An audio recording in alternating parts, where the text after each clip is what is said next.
You're listening to The Real King with Joe and Heidi King.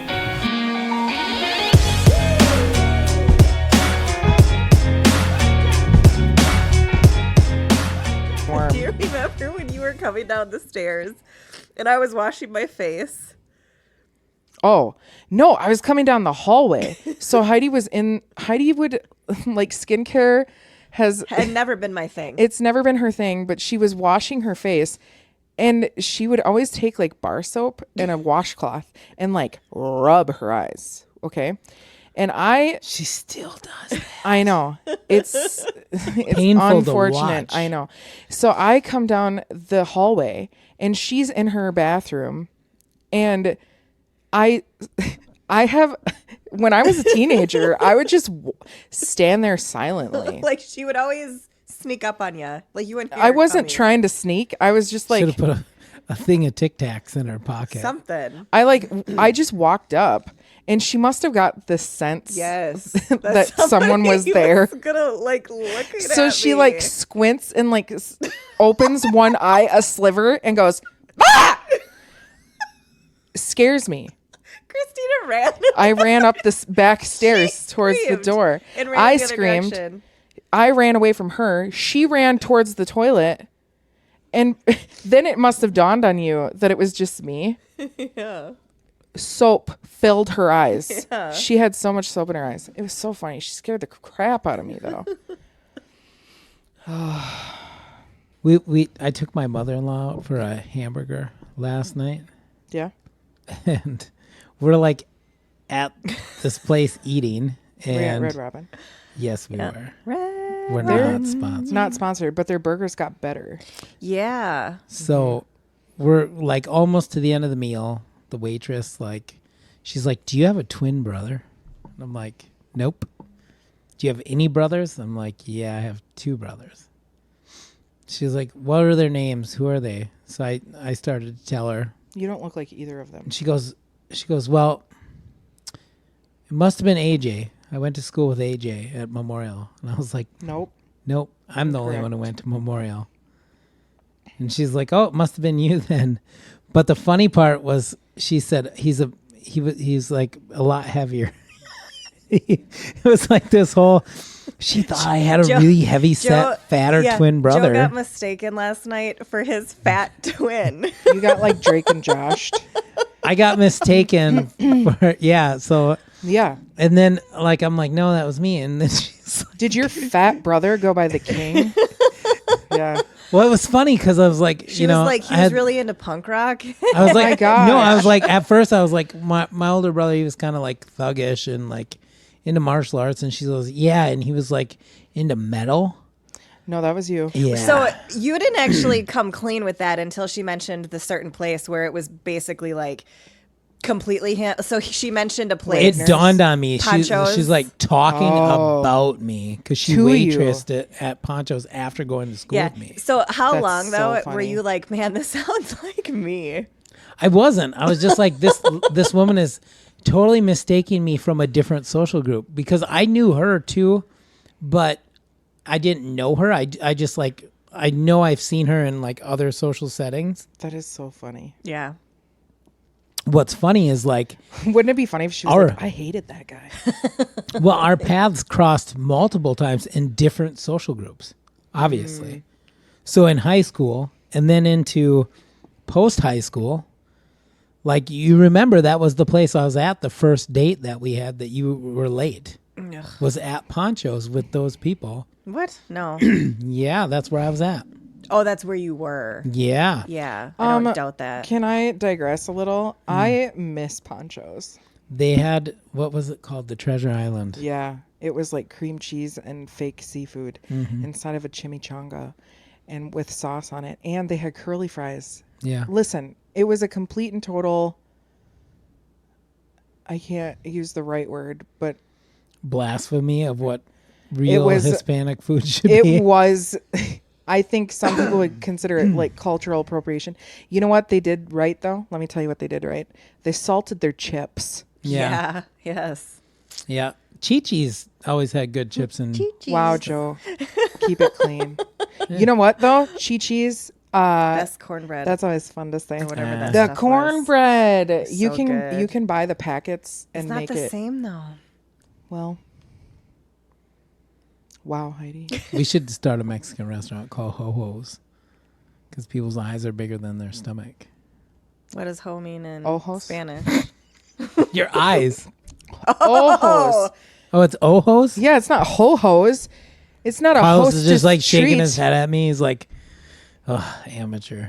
This lady, her path and mine from high school on had crossed many times. Mm-hmm. None of which of those times I was in a place where I was in communication or communion with God, you know, in a place of authority or anything. And then all of a sudden in a restaurant, she mistakes me for what she thought might have been a fatter twin. Yeah. And then all of a sudden that opens the door to share with her about where the church was and that we're in ministry now, Yeah. you know. And then she responded with, well, I've been living here for X amount of years and I just haven't found a church yet. Maybe I'll have to check that out. Mm-hmm. And it's interesting to me how, you know, we had a good laugh about that. Like you were like so tickled. I was tickled. And then, you know, those shows where like they get tickled over something, but then like it shows you like 3 hours later and you're like, you say that thing again and you like laugh about it like in bed. Mm-hmm. Like that's what I was having last night. And Joe kept saying that. Because in her mind, I was having a Monica moment. Like from Friends, where I was like the chubby girl in high school. And then all of a sudden, It later actually on, happened to Ross. And Monica's sister was like, no. Rachel's sister goes, no. The really nerdy guy that was like obsessed with you. Yeah. And they were like, yeah, still me. Yep. She That's just funny. like kept insulting him to his face. But anyhow, Yeah. It was that's funny. pretty funny. She did when she found out that it wasn't a different person though, she was like, good for you on the weight loss. Oh my gosh. That's so funny.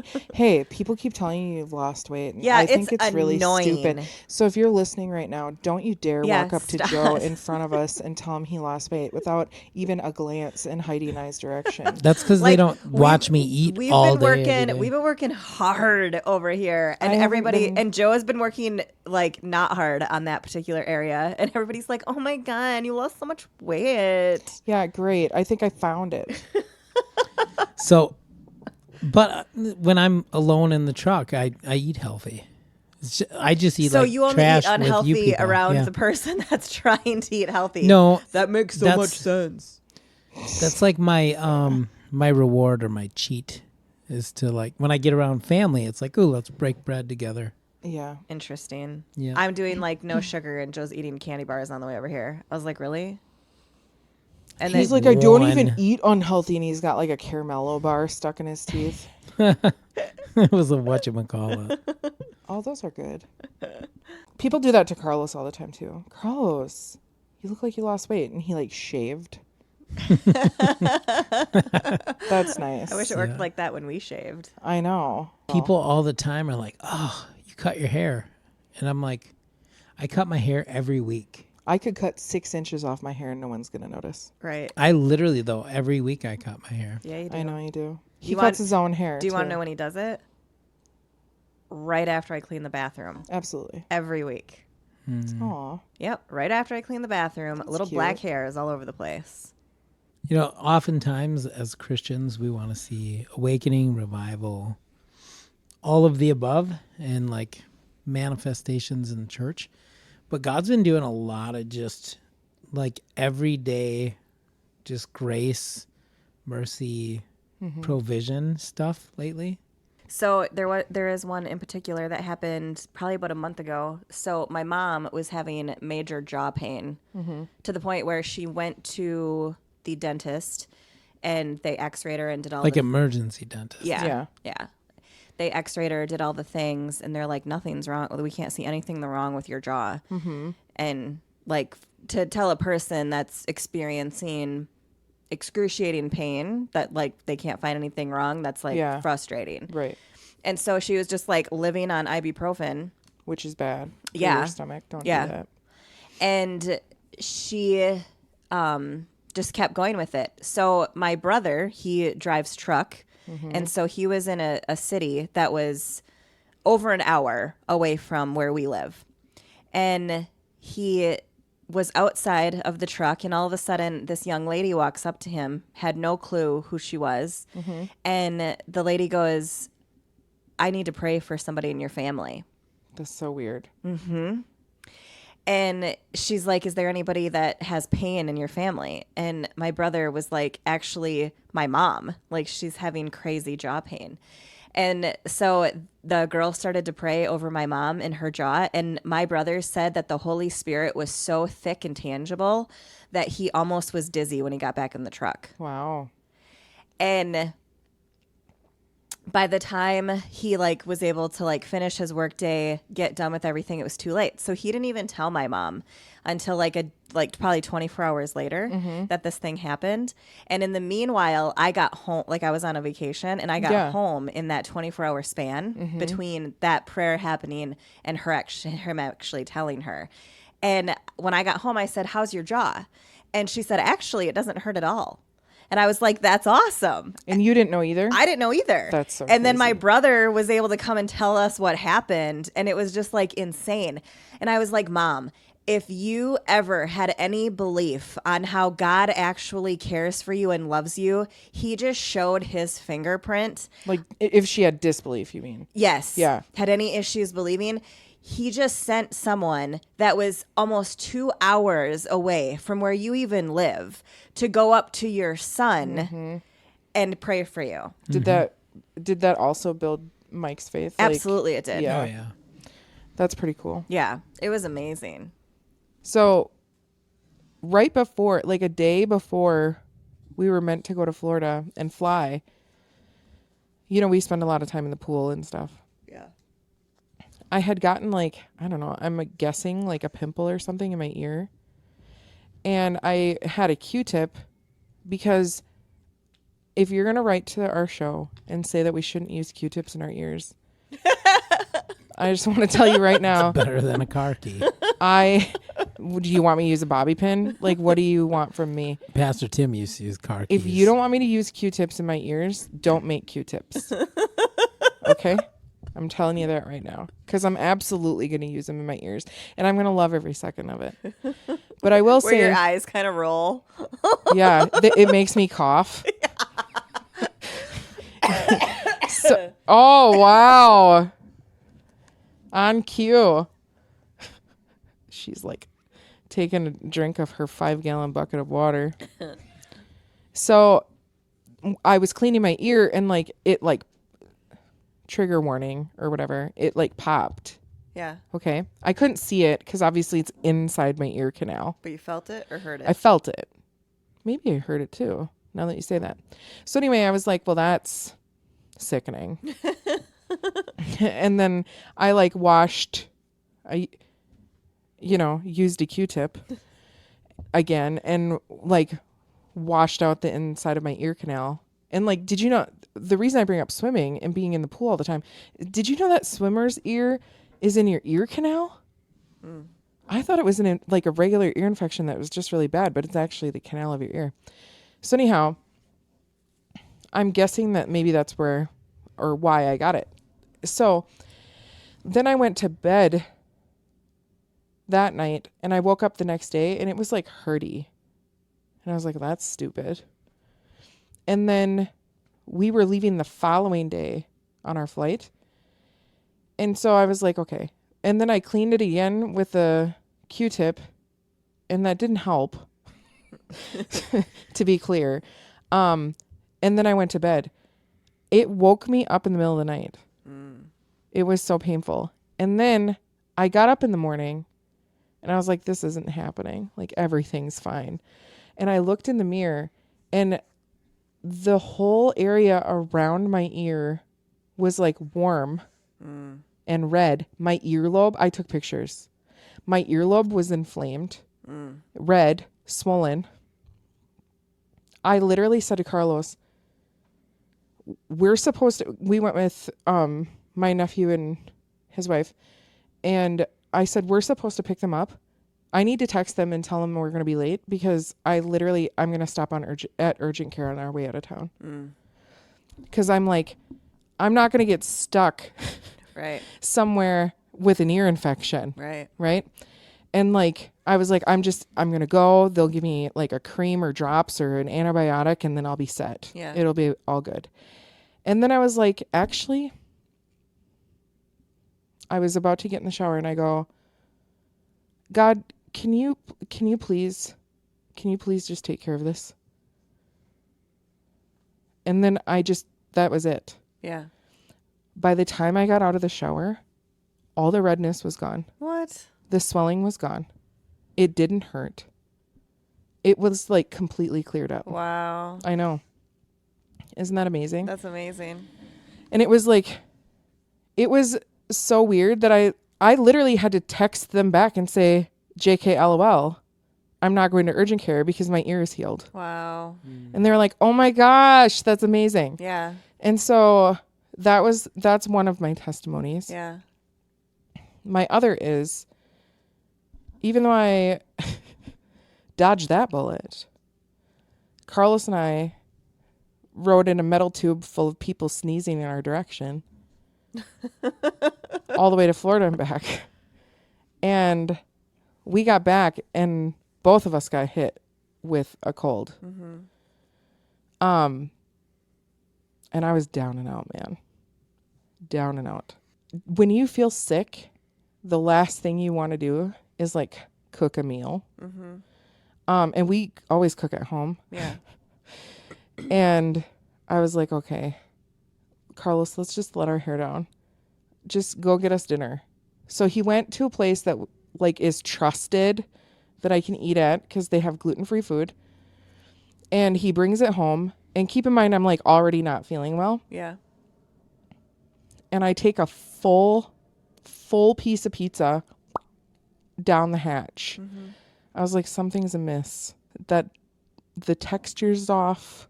So maybe you should back up a little bit because a lot of people listening have no idea what you're talking about right now. Okay, well, I was diagnosed in 2016 with celiac disease. Okay. Which means it's not an allergy. Right. Or an intolerance. It's an autoimmune disease that if someone that has that, see my wording there? Mm-hmm. If they ingest gluten, their body has an autoimmune reaction and they like an inflammatory response. Yep.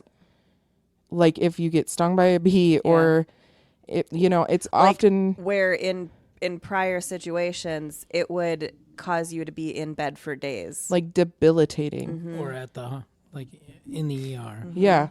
And a lot of times, so for context, I give this to people. The way that it can affect your body is that 9 times out of 10, it's misdiagnosed as rheumatoid arthritis. Mm. That's how bad it can cause like pain and inflammation in your joints. So we have this trusted place that we go, we get gluten-free pizza there, and it looks very similar to their regular pizza. Mm-hmm. And I ate a full piece and I go, Carlos, is this gluten-free? And he was like, yeah, I ordered gluten-free. And he's like, but then he got alarmed and he grabbed the receipt. They're little pizzas. He probably did not want to say. Girl, he handed me the receipt. Yeah. He's like, I can't. Yeah. We got 3 pizzas and don't you dare judge me. They're 10 inches. Like, leave me alone. And we got 1 sausage pepperoni, 2 beef and onion. Yeah. Okay. I was eating a beef and onion. Yeah. The only one on the receipt that was gluten-free was the pepperoni and sausage. The other 2, the beef and onion, were not. They were regular pizzas. I came unglued Yeah. because I was like, I'm already sick. This is going to take me out for 2 weeks minimum. Yeah. I miss work because of it. I was bawling my eyes out. Max called you right now. We're in the truck. Dude, Max We prayed over. Yeah. Max stopped to get tires for his truck, and Carlos was like, she can't be seen right now. Yeah. Like, she's not herself. I was like a woman on the verge. Yeah. And God bless Max. He was grieved by that, and he had compassion. And he called me from the truck and he's like, I'm going to pray for you. And he's like, Lord, I just pray for Christy right now. And he prayed over me. My mom prayed over me. Listen, I have been gluten before. I have gotten so sick that Carlos, trying to help me with my sickness, was like gagging because of my GI symptoms. I have been down and out to the point where I can't open the Aleve bottle because my hands hurt so bad, or I just go sit in the car with the seat heater on. I didn't have a reaction Thank you, Jesus. to a full slice of gluten pizza. Yeah. And I mean, that's literally wild. Yeah. That's a miracle. Genuinely. Yeah. And before you comment and message, I already did. I said, you're healed. And she's like, yeah, but I'm not going back. Here's why. Because, like, has it been an affliction? Yes.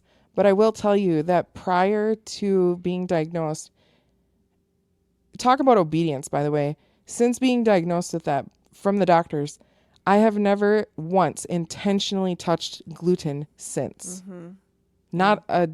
I've gotten it by accident and people have contaminated my food and I've gotten sick from that in past times. Yeah. But I've never intentionally had a cheat day.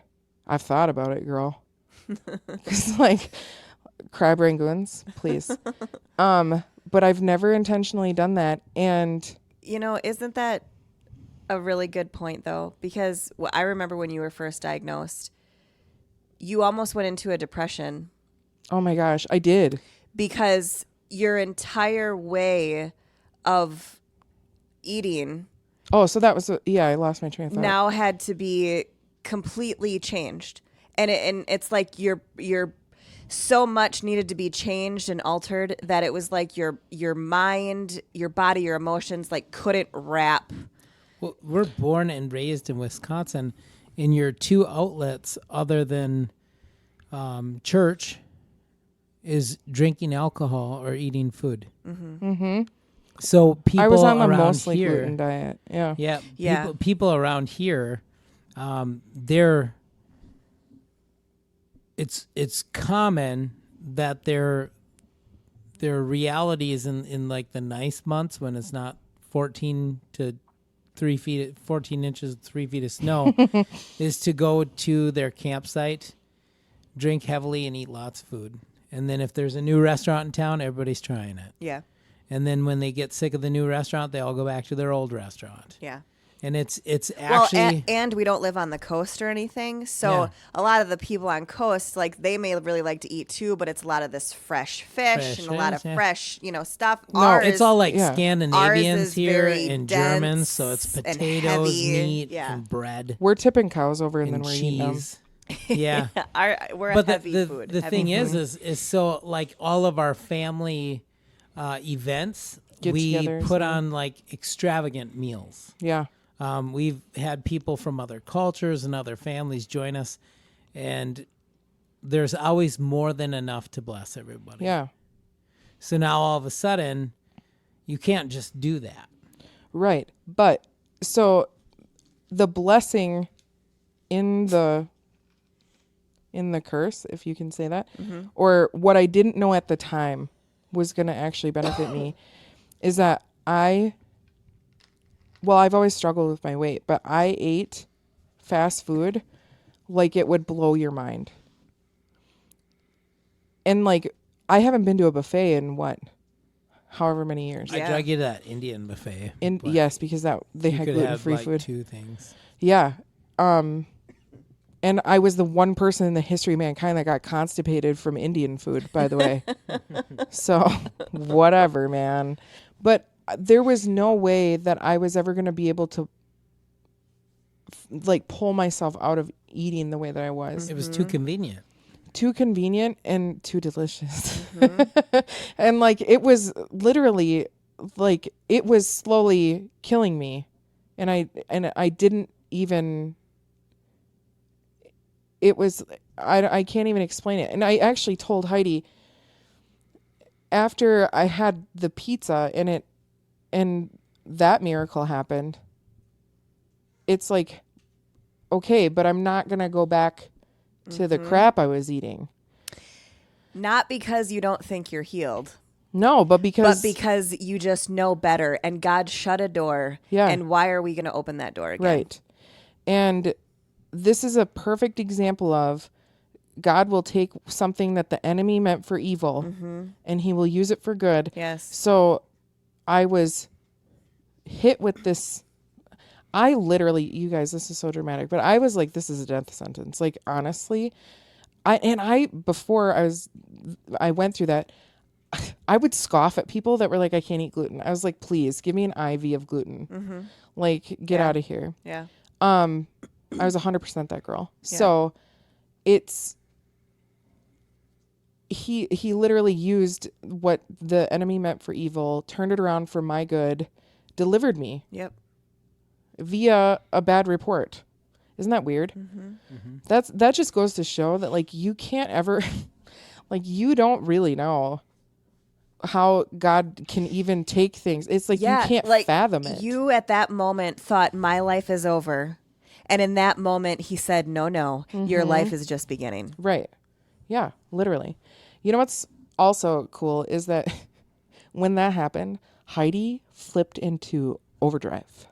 Absolutely. She was like, I'm going on Pinterest. And she found every gluten-free bread recipe. We tried so many. Oh my gosh. Some of them were good. But not cloud bread. That stuff's crap. Cloud bread. You're like, okay, so this is just egg whites, or yeah, like fluffy and chewy and weird. Get out of here. Yeah. And you're like, no, I think this is fine. Like, yeah, like I could eat this. Remember the cauliflower pizza crust? Yeah. I didn't think we'd ever eat again. Like, I didn't think I would ever not be full. The amount of cauliflower we consumed. Cauliflower is very filling. It's so dense. Very, very filling. One takeaway also, when we think about, getting delivered from things, or having things where we have a testimony that we're healed of something, there's always somebody with an opinion. Yeah. They tried to tell me I didn't have celiac in the first place. Or it's like, you've been away from it long enough now, so you probably could. But again, I think those are those areas where the Lord matures you. Right, but what I'm saying is, I've had that often with me with different things where people are like, yeah, but so you won't even have one. Correct. Like, you can't like challenge my pride. Like, you can't have one. Yeah. People have done that to me even since the pizza incident. And they'd be like, why don't you have a donut at church? Did you say, get behind me, Satan? Yeah. And I'm like, get out of here. I'm not having a donut. The thing is the enemy likes to use truth to tempt. Yeah. Yeah. Twist it. So whenever you hear somebody's story, or you get to be a part of partaking of somebody's testimony, the intimate thing that God's done in their life, to rebuttal with some sort of taunt. Yeah. And a lot of times we disguise it as faith. Well, now that you have faith, why don't you? And that's not where God wants us. He wants us in obedience. He wants us to. A sacrifice is something that you lay down before the Lord, right? So you give him sacrifice of praise. Sacrifice of praise is not praise that you do when it feels good to praise. Sacrifice of praise is when you look at all the storm and all the walls around you, and everything seems like there's no way out, and everything's imploding on you, and you go, I'm going to raise a hallelujah right now. Yeah.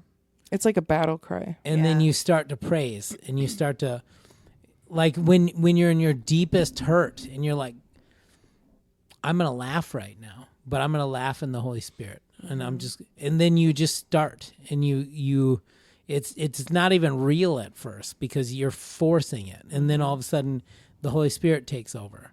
Yeah. So it's a sacrifice because it costs something. Yeah.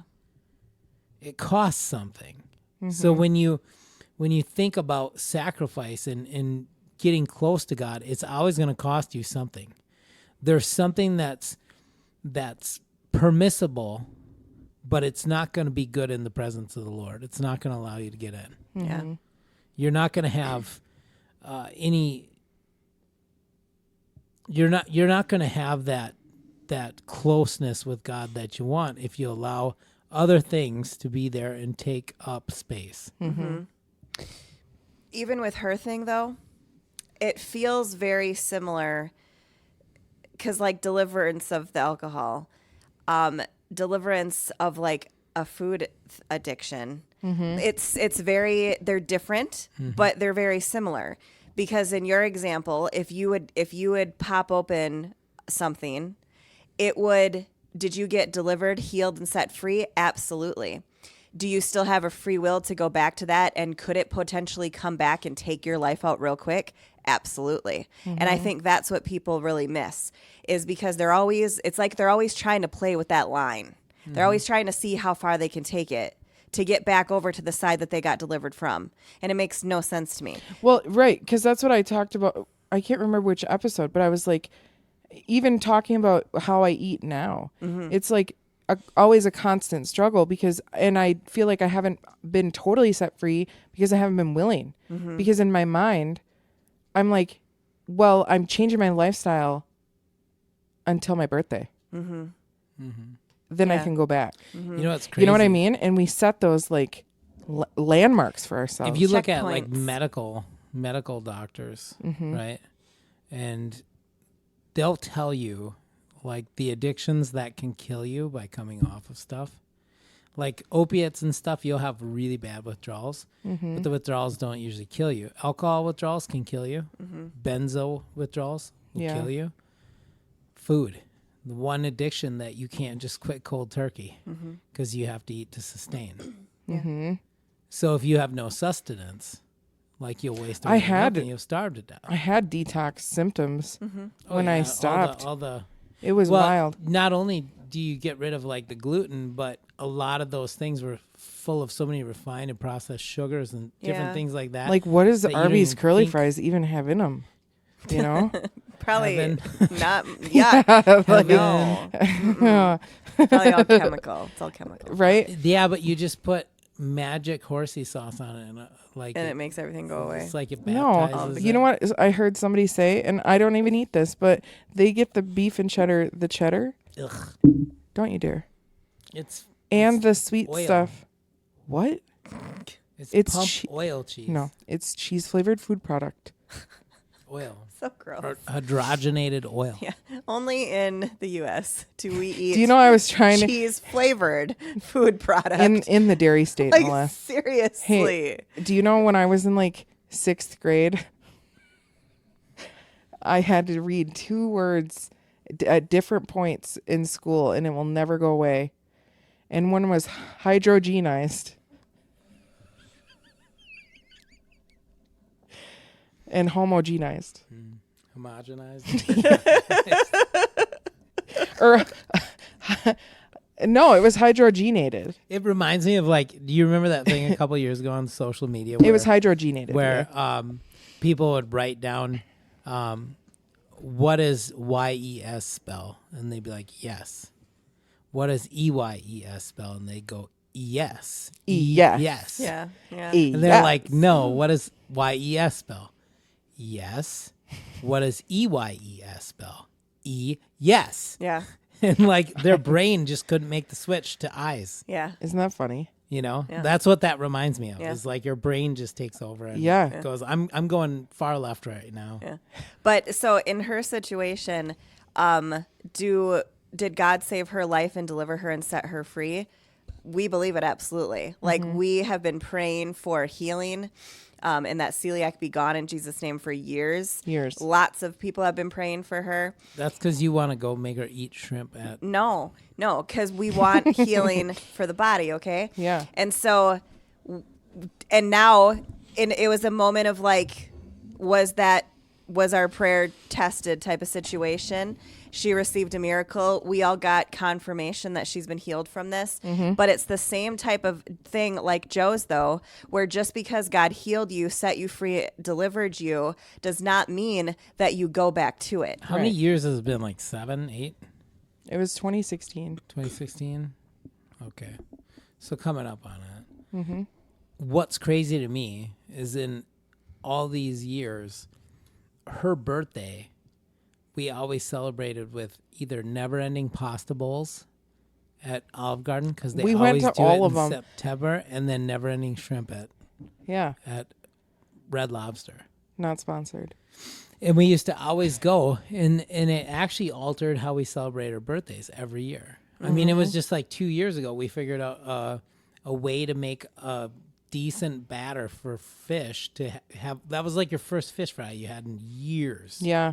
There's been certain things though that have switched with gluten-free that I can't eat them regular anymore. Yeah.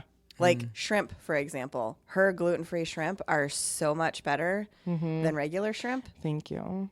And like cheesecakes, I can't eat gluten cheesecakes anymore. Somebody's gonna be like, shrimp are like naturally gluten free. Yeah, no, she Like when you makes fry a 'em. batter. Yeah. Anyways, They're crunchy. I have one. Kind of stomach related as well, and like body related. So, TMI, but I have struggled with IBS, so irritable bowel syndrome, ever since I was a teenager. Like since I've known Christina.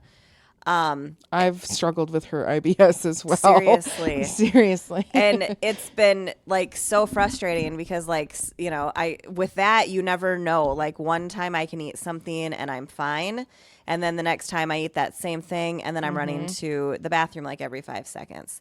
And so it's just been like this, like it was such a debilitating thing that there's still certain things in my life that I'm getting healing and fighting off still to this current day, that where like things have stemmed and like strongholds have been built up with irrational fears because of that particular thing occurring. And so you just become accustomed to living this horrible situation and you just get used to being like this. And so I would go like on and off with it. Like sometimes it would be fine. Other times it wouldn't be. Some years it would be fine. Some years it wouldn't be. And so probably like, my goodness, 5-6 years ago, it was like really bad. Like to the point where I couldn't eat really anything without like basically like running to the bathroom immediately. Like you literally after. wouldn't. No. It was like it was getting so bad that it was now at this point it was controlling my life. But with that one, nobody could tell me which foods to eat and to not eat to make it better. So like it wasn't even like a thing where you're like just cut this out. Like it was like so frustrating. And then like Joe said, everybody likes to like have fun and be merry and eat around here. And so they would go to restaurants and I wouldn't eat because I knew that I would get sick. You would order Yeah. and then she'd take her food home and then she would eat it at home. Yeah. And it would cause fights between me and Joe because they're like, you're not eating at restaurants. That's weird. And then like even my kids would notice, like, why are you eating meals at home Literally, and not at the restaurants? By the way, like, could we all have a little bit more grace? Like, if you see someone not eating, can you chill? Like, everybody would be like, why aren't you? Me too. I would be like, what are you doing? Why aren't you eating? And you're like, will you shut your face? Yeah. Yeah.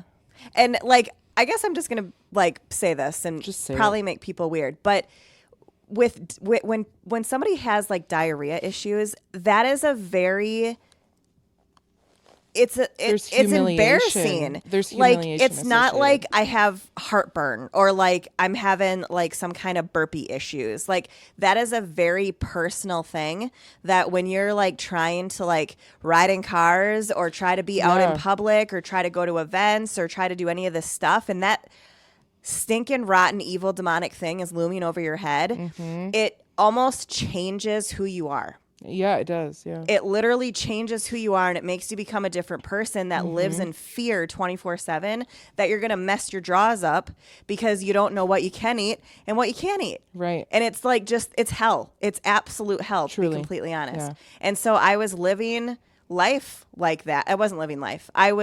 You were existing. I was existing in that place, and I was trying to so people that have normal digestive systems, they couldn't even understand it. So for example, when Joe would get like upset with me over certain things and like not eating or not doing this or that, I would be like, he said, just hold it. And I'm like, okay, let me try to explain something here. Yeah. If you have like a normal digestive, you can hold your bowels. But when you have that and it's basically water, Right. you can't hold that. And Yeah. so that's why it's such a very sensitive like area and issue. And that issue, like going to the bathroom and like going poop is like already taboo. Right. And like, people get weird about it. They do. People get weird about it. Yeah. And anyways, so I went on, for one thing, I couldn't eat any salad.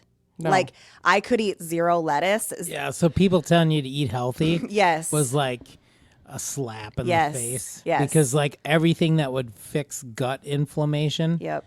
aside from cayenne pepper, I think that would have helped you. But that's a Can you different imagine? story. Yeah. And if that When you didn't- have the poops, the last thing you want to try is cayenne pepper. well, like studies show you can't overdose on cayenne and it helps with inflammation. It But does, yeah. all the things that people would offer Right. when tried would go Yeah. straight through you. Yeah. Like and the it'd just make FODMAP everything diet, like Yeah. all of those things. Like yes. nothing was working. And the lettuce in particular was I knew that was a bad trigger food. So this is really important for people to hear and understand that it was mostly spiritual. The affliction was corrected through a spiritual matter. Yeah, so that's what I'm getting to. So I went on a 40-day fast in January of 2023. But I did not my fast when I went on it was not for this. I didn't have any type of heal me from IBS, Lord, in my fast. It was a let's get close to God and start our first 40 days of the year off. We ended up going 41 days. Yeah. But 21 of those days were water only. Yes. Yeah. And then after I went water only, then I juiced. And we're not talking like water only until 6 p.m. when the sun went down.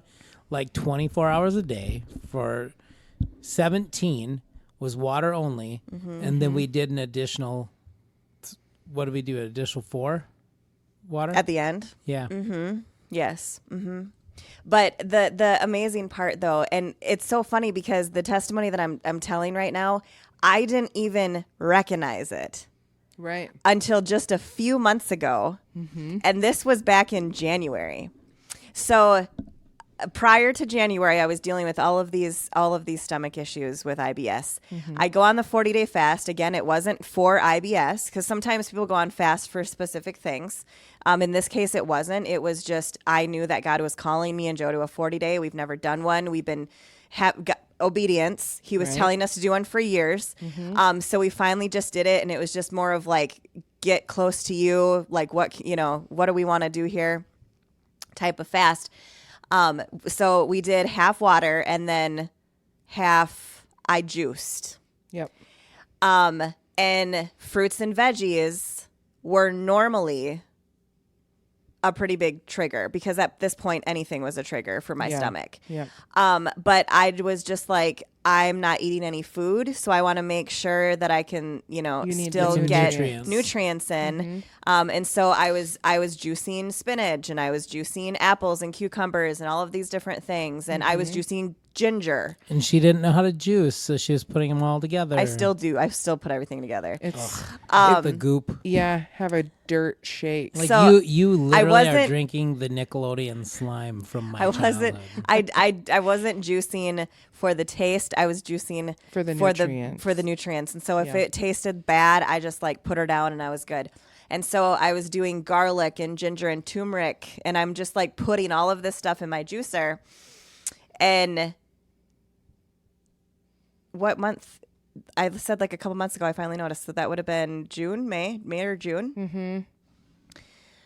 When I got off the fast, so my husband has a steel stomach because a lot Mine of does too. people, when they get off a fast, they kind of have to come off of it slowly because Like, eat some oatmeal. keep in and mind for drink- 40 days, drink broth. your body really didn't have to process anything because I drank broth and I got the runs. I was like, these people are crazy. You're like, this is going right through me. I'm going to get I'm going to get a Chipotle. what Yeah. did you break the 40-day with? It was normal food. It was something awful. It was like Sushi. pizza. It was something. Was it the Quick Trip pizza? no. Shout out Quick Trip. No, what We'd did love I you to break it sponsor. with? I broke it with something really like just normal food. Yeah, but I mean, it wasn't like something light, like type Right. of situation. Yep. But I knew. I knew, like I knew my previous like GI tract, and I was like, I'm not gonna break the 40 with something crazy here. So all I did was I had a piece of toast and an egg. That's it. I had a piece of You're toast like, this should be fine. and an egg, and I got so sick for 3 days. Yeah, I remember it. Like I had to record podcasts like that, and I kept running to the bathroom. Like, Yeah, we edited. Yes. You're welcome.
Thank you so much for joining us for today's episode. We are so blessed to have the privilege to share with you.